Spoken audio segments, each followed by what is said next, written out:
পরিচিত একটি বিষয় আমি আপনাদের সামনে সিলেক্ট করে বলতে চাই, সেটা হলো মুনাফিক সম্পর্কে আজকের আলোচনা। সবাই বলেন কি সম্পর্কে আজকে আলোচনা? সবাই বলতে হবে কি সম্পর্কে?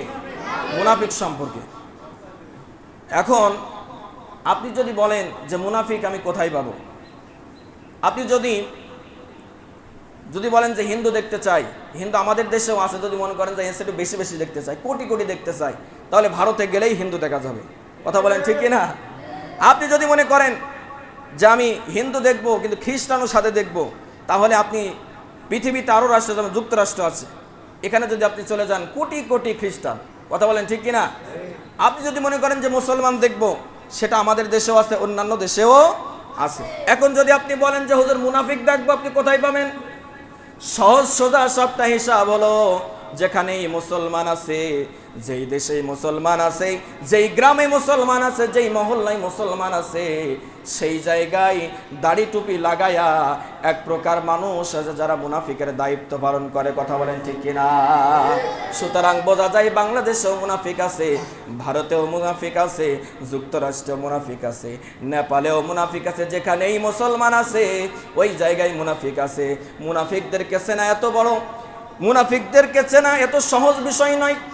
কারণ মুনাফিক সালাত আদায় করবে, মুনাফিক দাড়ি লাগবে, মুনাফিক টুপি লাগাবে, আবার সামনের কাতারে সালাত আদায় করবে, আবার পিছন দিক থেকে মানুষদেরকে ক্ষতি করার জন্য চেষ্টা করবে। কথা বলেন ঠিক কিনা? বিশ্বনবী সাল্লাল্লাহু আলাইহি ওয়াসাল্লাম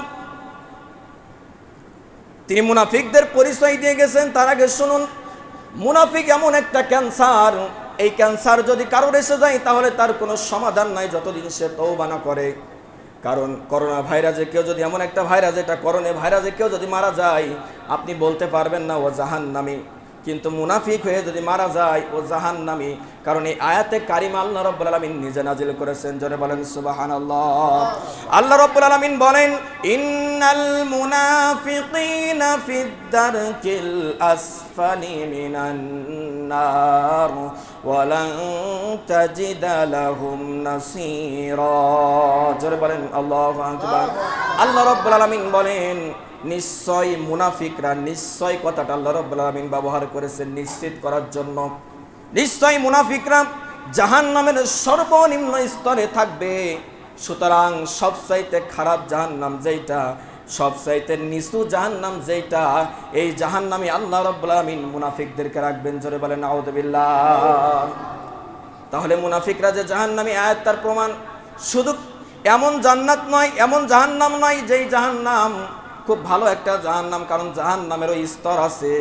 সেই জায়গায় সবচাইতে নিচু যে জাহান্নাম, নিকৃষ্ট যে জাহান্নাম, এই জাহান্নামে মুনাফিকদেরকে পোড়া লাগবে। জোরে বলেন নাউযুবিল্লাহ। শুধু তাই নয়, আব্দুল্লাহ বিন উবাইয়ের কথা আপনারা জানেন। নবীজির পিছনে পিছনে সালাত আদায় করতেন।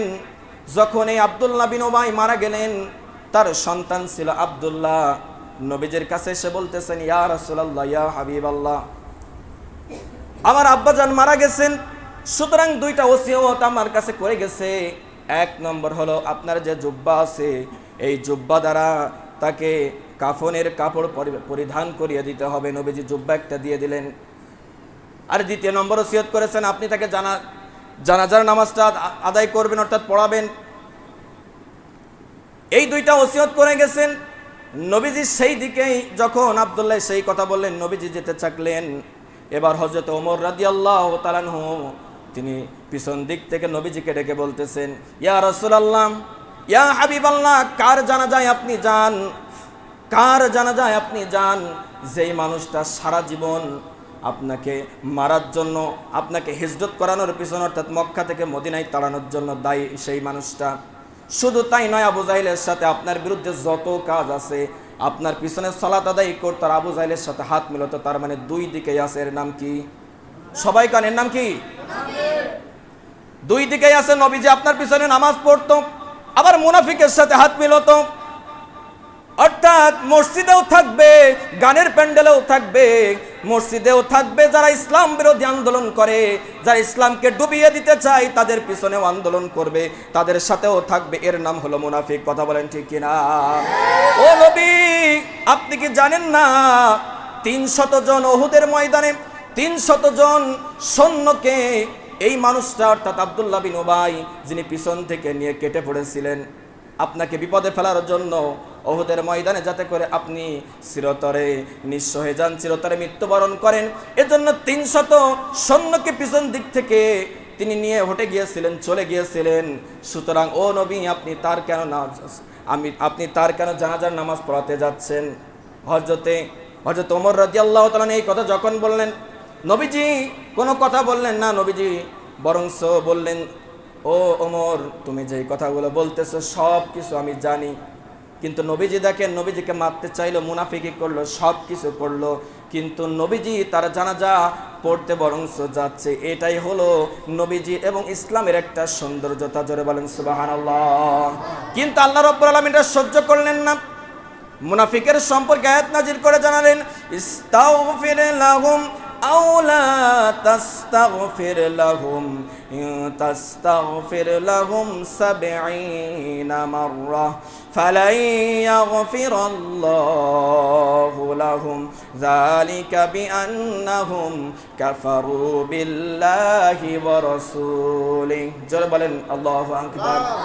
আল্লাহ রাব্বুল আলামিন বলেন, ও নবী, আপনি তাদের জন্য ক্ষমা চান অথবা তাদের জন্য ক্ষমা না চান, যদি তাদের জন্য 70 বারের বেশিও আপনি ক্ষমা চান। নবীজিকে এই কথা বলতেছেন, যেই নবী একবার যদি হাত তুলে দোয়া করে সেই দোয়া আল্লাহ রাব্বুল আলামিন কখনো ফেরত দেন না। জোরে বলেন সুবহানাল্লাহ। সেই নবীজিকে আল্লাহ রাব্বুল আলামিন বলছেন, ও নবী, আপনি ক্ষমা চান আর না চান, মুনাফিকদের জন্য যদি আপনি ক্ষমা চান আর না চান, যদি 70 বারের বেশিও দোয়া করেন, আমি আল্লাহ রাব্বুল আলামিন মুনাফিকদেরকে ক্ষমা করব না। জোরে বলেন সুবহানাল্লাহ। এখন এই মুনাফিক মার্কা মানুষ আমাদের সমাজে আছে না নাই? জোরে কোন আছে না নাই? আর তাদের দিয়ে হুজুর দিয়ে জানাজা পড়িয়ে লাভ কি? নবীজি 70 বার এর বেশি, নবীজি বরংস বলেছে, আল্লাহ 70 বারে যদি না হয় আমি 71 বার করব। আল্লাহ বলছে না, পরে আয়াতের কারিমে আবার নাজিল করলেন যে না, 70 বারের বেশি যতবার আপনি দোয়া করেন মুনাফিক সম্পর্কে এই দোয়া কখনো কবুল হবে না। তাহলে আমি হুজুর যতই দোয়া করি, আমি হুজুর যতই মুনাফিকের সম্পর্কে গিয়ে দোয়া করি আর জানাজা পড়াই, ও পড়ানো না পড়ানোর সমান কথা বলেন ঠিক কি না? ও আপনি যদি মনে করেন যে মক্কা থেকে একটা ইমাম সাহেব আনবো, সুদা ইসরা এনে এরপরে মনে করেন বাংলাদেশের আপনার বড় ইমাম একটা এনে জানাজা পড়াবো, কোনো কাজ হবে না। কারণ নবীজির চাইতে বড় ইমাম, বড় নেতা পৃথিবীতে আসে নাই এবং আসবে না। কথা বলেন ঠিক কি না?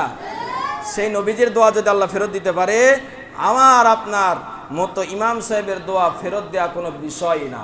কথা বলেন ঠিক কি না? সম্মানিত ভাইয়েরা আমার, এজন্য আসল মুনাফিকের কিছু কর্ম এবার জানি, অনেকেরই জানা, আমি একটু মনে করিয়ে দিতে চাই। মুনাফিকের কিছু কাজ আছে যেটা আল্লাহ রাব্বুল আলামিন কুরআনুল কারীমের মধ্যে অনেকগুলো তিনি নিজে বলেছেন এবং হাদিসের মধ্যে রাসূল করিম সাল্লাল্লাহু আলাইহি সাল্লাম বলে গেছেন। 1 নম্বর হলো মুখে এক কাজে অন্যরকম, এর নাম হলো মুনাফিক। এর নাম কি? সবাই কোন এর নাম? মুখে একরকম আর কাজে অন্যরকম, এরকম মানুষ কিন্তু আমাদের সমাজে দেখা যায়। যায় কি যায় না? জোরে কোন যায় কি যায় না? আল্লাহ রাব্বুল আলামিন এদের সম্পর্কে বলেন, ওয়া মিনান নাসি মান ইয়াকুলু আমান্না বিল্লাহ ওয়া বিল ইয়াউমিল আখির ওয়া মা হুম বিমুমিনিন। জোরে বলেন আল্লাহু আকবার। আল্লাহ রাব্বুল আলামিন বলেন, আর মানুষের মধ্যে কিছু এমন আছে যারা বলে আমরা ঈমান এনেছি আল্লাহর প্রতি এবং শেষ দিনের প্রতি, অথচ আল্লাহ রাব্বুল আলামিন বলেন তারা মুমিন নয়। যত এটার স্বীকৃতি দিক না কেন, এরা কখনো মুমিন নয়। কারণ এদের অন্তরে একটা, অর্থাৎ মুখে একরকম, কাজে একরকম, এটার নাম হলো মুনাফিক। এরা কখনো ঈমানদার নয়। জোরে বলেন সুবহানাল্লাহ। কারণ অনেক নেতাকে দেখতে দেখা যায়, এই বাংলাদেশ সহ অন্যান্য দেশে দেখতে দেখা যায়, শুধু বাংলাদেশের কথাই আপনি একটু বোঝেন। নেতা সারাদিন দিনের বেলায় বয়ান দেয়, সারাদিন দিনের বেলায় মাদকের বিরুদ্ধে কথা বলে, আর এই সব নেতা গিয়েই বরঞ্চ কিভাবে মাদক পাচার করা যায়, কিভাবে মাদক দিয়ে টাকা ইনকাম করা যায়, এরকম কাজ রাত্রেবেলা তারা করে। কথা বলেন ঠিক কিনা? এরকম নেতা আছে না নাই? জোরে কোন আছে না নাই? ওরা মাদকের বিরুদ্ধে বলে আর রাত্রে কিভাবে মাদক পাচার করে টাকা ইনকাম করা যায়, আর এটার জন্য কি কি পদক্ষেপ নিলে আইনানুগ ব্যবস্থা হবে না। আর যদিও সেটা হয়, কিভাবে সেখান থেকে বাঁচা যায় এটা নেতা করে। আর বরংস যদি কোনো সেমিনার হয় সেই জায়গায় এসে, এরপর কোনো জানাজা হয় সেই জায়গায় এসে বলে যে মাদক এটা সমাজে রাখা যাবে না, এটা সমাজের জন্য খারাপ, এই বিভিন্ন রকম বক্তব্য দেয় আর রাত্রেবেলা সেইটার কাজ করে। এরকম নেতা আছে না নাই? তার মানে বোঝা যায় এ মুখে এক আর কাজে আর এক। এর নাম কি? সবাই কান এর নাম কি? ক্ষমতার আগে বলে যে ইসলাম থাকবে, আর ক্ষমতায় গিয়ে বলে যে না, ইসলাম আর থাকবে না, বিসমিল্লাহও থাকবে না। এটার নাম হলো কি? সবাই কান এটার নাম কি? 2 নম্বর হলো প্রতারক হবে, ধোঁকাবাজ হবে। যারা মানুষদেরকে ধোঁকা দিবে, আল্লাহ রাব্বুল আলামিন বলেন ইউখাদিউনাল্লাহা ওয়াল্লাযীনা আমানু ওয়া মা ইয়াখদাউনা ইল্লা আনফুসাহুম ওয়া মা ইয়াশউরুন। যারা বলেন আল্লাহু আকবার। আল্লাহ রাব্বুল আলামিন বলেন তারা আল্লাহকে এবং যারা ঈমান এনেছে তাদেরকে ধোঁকা দিতে চায়, অথচ তারা নিজেরাই ধোঁকা দিচ্ছে এবং নিজেরাই ধোঁকার মধ্যে পড়ছে, এটা তারা বুঝতে পারে না। কথা বলেন ঠিক কি না? যখন এবার আসুন বাস্তবতায় কিছু কথা বলি, রাগ না করলে বলবো। রাগ করবেন? রাগ করবেন আপনারা? রাগ মনে হয় 2-1 করবেন নাকি? ভালো করে বোঝেন, যখন বিগত সরকার চলে গেছে ওই দলে ছিল, কিন্তু এখন যখন এই দল পাল্টে গেছে, এখন আপনার অন্যান্য দলের গুণগান কয় আর ওই দল থেকে ছুটি নিয়ে এখন অন্য দলে চলে গেছে, ধোঁকা দেয়। আছে না নাই? সবাই কোন আছে না নাই? আপনারা বাস্তবতায় নিজেরাই খুঁজলে দেখতে পারবেন। আগে অন্য দল করতো, অর্থাৎ ওই দল, নাম আমি বলতেছি না, কারণ আমি হুজুর নাম বললেই সমস্যা, আমি নাম বলি না, নাম বলতেছি না, সব সময় নাম বলবো না, বুঝে নেন। আমি ওই দলের খারাপ বলতেছি না, খারাপ বলে সে অন্য, আপনারাই ভালো জানেন। কিন্তু ওই দল করতো আর এখন অন্য দলে সরে গেছে, অর্থাৎ অন্য দলে এসে স্বার্থ সিদ্ধি করার জন্য এখন অন্য দলের গুণগান কয়। এরকম মানুষ আছে না নাই? জোরে কোন আছে না নাই? এখন কোন দলের নাম কর, নামে যত ভালো কথা আছে, কারণ চাইল খেতে হবে, পিঠ বাঁচাতে হবে, পেট বাঁচাতে হবে, এজন্য যত প্রকার নাম আছে ওই দল ছেড়ে দিয়ে এখন অন্য দলে চলে এসেছে। যদি বলা হয় চাচা যান কিরে, দেখতাম বিরিয়ানি খেতেন ওই দলে, এখন আবার এই দলে কেন? কয় ছাতা পানি যেদিক হয় ছাতা সেদিকেই ধরা লাগে। কথা বলেন ঠিক কিনা? অর্থাৎ পানি এখন এইদিকে গড়াইছে, ছাতা এখন এই জায়গায় ধরা লাগবে, কারণ পিঠ বাঁচাতে হবে। ও ভাই, পিঠ বাঁচানো দল করবা, অর্থাৎ এক সময় এই দল আর এক সময় এই দল মানুষকে ধোঁকা দেওয়ার চেষ্টা করবা। সুতরাং তুমি হলে 1 নম্বর মুনাফিক। কথা বলেন ঠিক কিনা? কিন্তু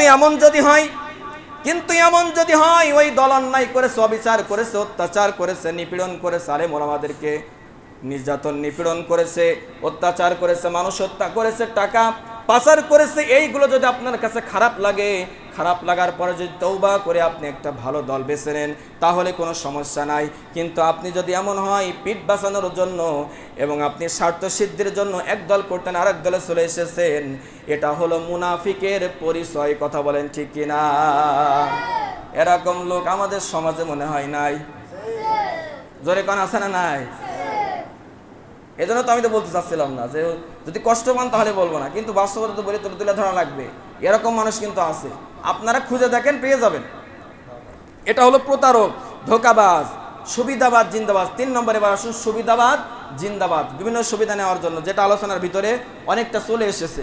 সুবিধাবাদ, জিন্দাবাদ, যেদিকেই সুবিধা হয় ওই দিকেই জিন্দাবাদ কয়, ওই দিকেই মিটিল মিসিং যত কিছু আছে সব কিছু করতে থাকে। আছে না নাই? জোরে খান আছে না নাই? এরকম মানুষ হলো মুনাফিক মার্কা লোক। তারপরে লোক দেখানো কাজ করে। 4 নম্বর হলো লোক দেখানো কাজ করে, অর্থাৎ নামাজ যেটা পড়ে, যেমন আব্দুল্লাহ বিন উবাইয়ের কথা বলতেছিলাম। আব্দুল্লাহ বিন উবাই ও পিছনে নামাজ পড়তো, বোঝাতে যে আমার মতন ইমানদার একটা খুঁজে পাবেন, আমি খুব ভালো ইমানদার। অথচ তলে তলে আবু জাহেলের সাথে নবীজি কিভাবে হত্যা করা যায়, কোরআনের আইনকে কিভাবে নিভিয়ে দেওয়া যায়, নবীজিকে কিভাবে মক্কা থেকে বিদায় করে দেওয়া যায়, এরকম যত কাজ আছে সব কাজগুলো আবু জাহেলের সাথে মিলে এই আব্দুল্লাহ বিন উবাই করেছিল। এখন বলেন তো, এরকম লোক দেখানো কাজ, নামাজ পড়তে আসবে তারপরেও লোক দেখানো, নামাজ না পড়লে মানুষে কি বলে? কারণ বাড়িতে অনেক সময় স্ত্রী বলে তুমি কি মুসলমান? বলছে এই কথা বলো কেন?